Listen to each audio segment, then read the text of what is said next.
Fala galera, bom dia! Ó, nós aqui de novo.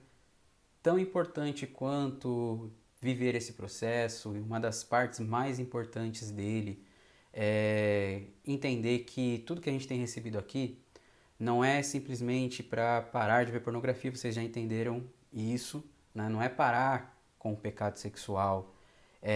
De fato, o foco é Jesus. O parar com o pecado sexual vai ser consequência disso.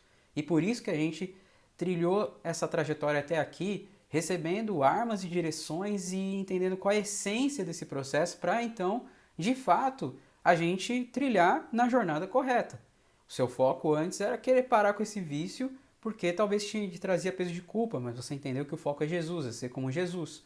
Então nós entendemos aí verdades preciosas até agora.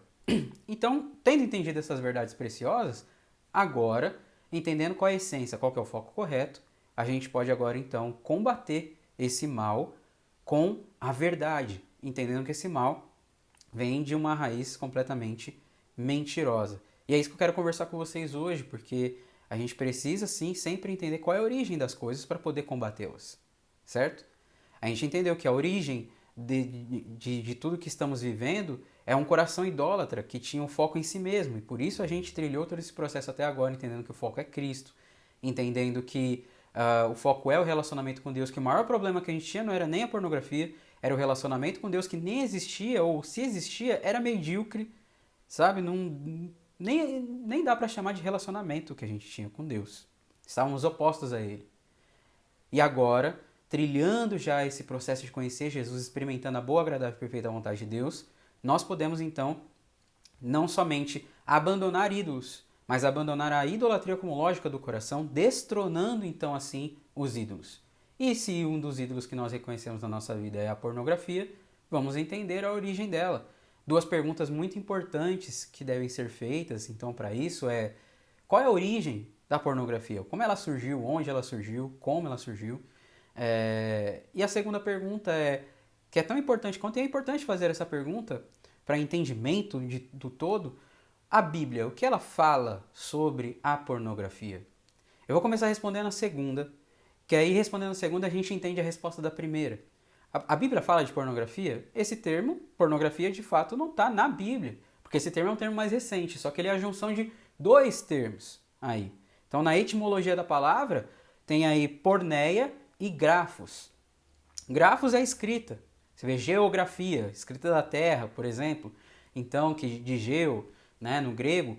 Mas na pornografia vem o porneia. E esse termo sim, está lá no grego original da Bíblia, no Novo Testamento. Um texto, por exemplo, de Mateus 19, quando Jesus fala sobre o divórcio, ele traz ali a questão do adultério, da imoralidade sexual. Esse termo, né, para nós no português, moralidade sexual, no grego bíblico, tá? Porneia, que era um termo usado para relações sexuais ilícitas. Ilícitas segundo que padrão? O padrão de Deus. Qual que é o padrão de Deus? O padrão de Deus para a sexualidade é heterossexual, né? Um homem e uma mulher e um homem. Não é duas mulheres, não é dois homens. O padrão de Deus para a sexualidade é monogâmico, ou seja, um homem com uma mulher com um homem. Não é um homem com duas mulheres, né? Trisal, quadrisal, essas ondas que tem não só hoje, mas desde sempre, né? As modas sempre voltam, né? Não tem nada novo debaixo do sol, como Salomão disse.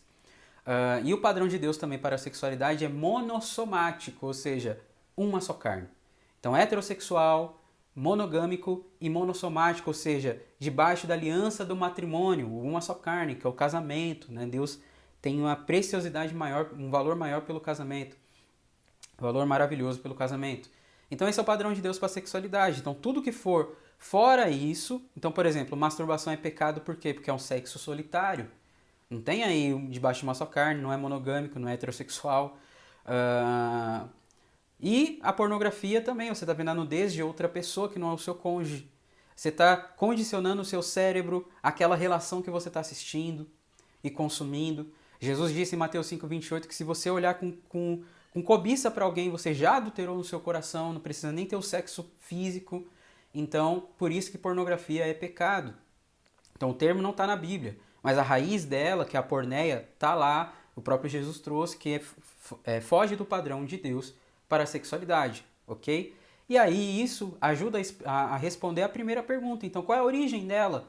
E a origem dela também está na Grécia Antiga, né? Entender que a porneia já existia desde essa época, as relações sexuais ilícitas, né? Nessa época, o culto idólatra era feito por meio de prostitutos cultuais e prostitutas cultuais na frente dos deuses, né? Das figuras que eram tratadas como divindade na época, nos templos idólatras.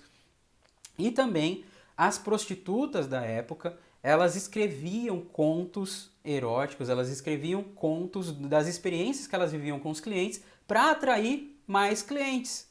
E olha só, isso casa ou não casa com o que a pornografia de fato é? A pornografia, ela é feita de fato para isso, para levar o consumidor a níveis cada vez maiores, mais degradantes, atraindo ele para a prostituição.